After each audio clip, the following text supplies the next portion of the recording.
coba cari tahu apakah dia mau, apakah dia mampu. Tidak bisa memenuhi kemauannya atau maunya orang tersebut. Akhirnya tidak jadi penjualan. Oleh karena itu kamu jangan terjebak dengan maunya, idealisnya seseorang.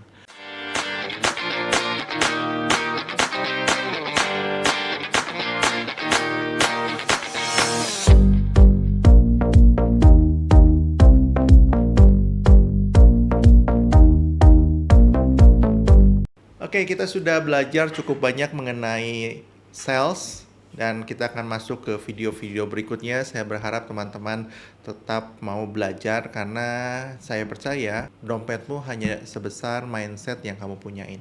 Semakin mindset kamu lebar dan terbuka, saya percaya hanya tinggal tunggu waktu dompetmu makin hari makin melebar. Nah, hari ini kita akan membahas tentang mau dan mampu. Apa maksudnya mau dan mampu? Orang membeli properti cuman karena dasar dua hal tadi, mau dan mampu. Orang mau beli tapi nggak mampu, nggak akan bisa terjadi penjualan. Orang mampu tapi nggak mau beli, juga tidak akan terjadi penjualan. Dan hari ini ada orang-orang seperti itu.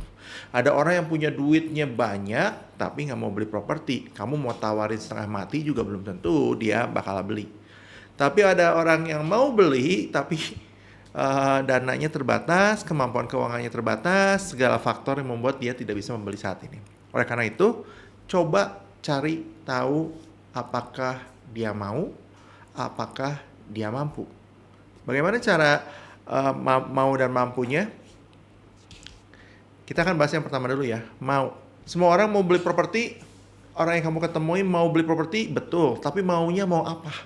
Karena tiap orang maunya beda-beda. Ada orang yang mau kamarnya 2, ada orang yang mau kamarnya 5, ada orang yang mau garasinya besar, ada orang tidak butuh garasi. Maunya beda-beda. Jadi jangan sampai kamu salah, tidak bisa memenuhi kemauannya atau maunya orang tersebut. Akhirnya tidak jadi penjualan. Padahal orang itu emang mau beli. Hanya kamu tidak bisa menggali lebih dalam lagi maunya seperti apa. Nah, yang menarik yang kamu harus pelajari tentang mau ini adalah ada dua mau nih, mau idealis sama mau realistis. Kalau kamu nanya ke semua orang, mau beli properti? Mau. Mungkin ketika kamu hanya bertanya saja sampai di situ, maunya sesuatu yang luar biasa, yang besar, yang tidak sesuai dengan kemampuan keuangannya dia. Tentu semua orang pengen seperti itu kan. Oleh karena itu tugas kamu tidak terlalu percaya 100% kepada mau yang pertama. Boleh nggak kamu mencari, mendiscover, menemukan mau dia yang sebenarnya, yang realistisnya. Jangan-jangan maunya dia tuh yang sebenarnya dia tahu dan kemampuan keuangan dia, ya seperti itu. Saya kasih contoh. Kalau kamu bertanya ke dia, mau nggak rumah yang 500 meter? Mungkin orang itu akan bilang mau. Tapi apakah dia mampu beli 500 meter? Belum tentu mampu. Tapi ketika kamu coba cari tahu, sebenarnya 100 meter aja lebih dari cukup. Ya, oleh karena itu kamu jangan terjebak dengan maunya, idealisnya seseorang. Yang kamu harus temukan maunya yang realistis, batas orang itu mentolerir mau membeli sebuah properti. Jadi temukan itu ya. Semakin kamu tidak menemukan maunya yang sebenarnya, semakin kamu tidak menemukan maunya yang benar-benar maunya dia, semakin kamu akan susah untuk jadi penjualan. Yang kedua, kita akan bicara tentang mampu. Mampu itu bicara lebih ke duit lah. Dia bisa bayar nggak? Ya, kalau nggak bisa bayar, ya gimana mau terjadi penjualan? Masalahnya properti ini bukan yang harganya 1.000-2.000 yang kalau dia mau banget, dia bisa pinjam, dia bisa gesek kartu kredit, dia bisa pinjol kali. Ya bukan seperti ini. Angka properti angkanya tinggi, ratusan sampai miliaran rupiah.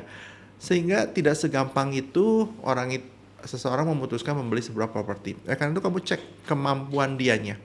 Gimana saya ngeceknya? Kamu kan nggak mungkin nanya punya duit apa enggak. Terlalu vulgar dan terlalu kasar. Caranya kamu bisa tanya satu, Bapak, Ibu belinya KPR atau cash?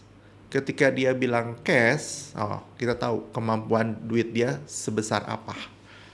Ketika dia bilang KPR, kita coba cari tahu kira-kira DP atau uang on hand-nya ada berapa. Dengan kita tahu hal tersebut kita tahu sebenarnya kemampuan dia seperti apa. Yang kedua, coba cari tahu pekerjaan dia seperti apa. Pekerjaan orang tersebut di mana, bagian apa. Karena kita akan bisa mengetahui kira-kira kemampuan keuangan dia dengan pekerjaan yang dia lakukan. Yang ketiga, hari ini zaman keterbukaan. Ketika kamu tahu namanya, ketika kamu tahu pekerjaannya, searching di internet. Jangan-jangan muncul namanya. Searching di Instagram. Jangan-jangan nama tersebut punya akun Instagram. Searching di media sosial lainnya. Dan kamu coba pelajarin, kamu coba kepoin. Kurang lebih kamu akan punya gambaran kemampuan keuangan yang dia miliki, background keluarga seperti apa yang ada saat ini, lingkungan di mana dia berada, circle-nya seperti apa, kamu akan tahu, dan kemungkinan kamu bisa menyimpulkan kira-kira dia punya financial power sebesar apa. So, kunci untuk keberhasilan jadi agen properti, temukan orang yang mau dan mampu beli properti. Dan caranya bukan sekedar ditanya, tapi digali sampai kamu punya gambaran tertentu yang lebih objektif tentang klien yang kamu temukan saat itu. Praktekkan ya. Mau dan mampu, kamu pelajarin, kamu cari tahu.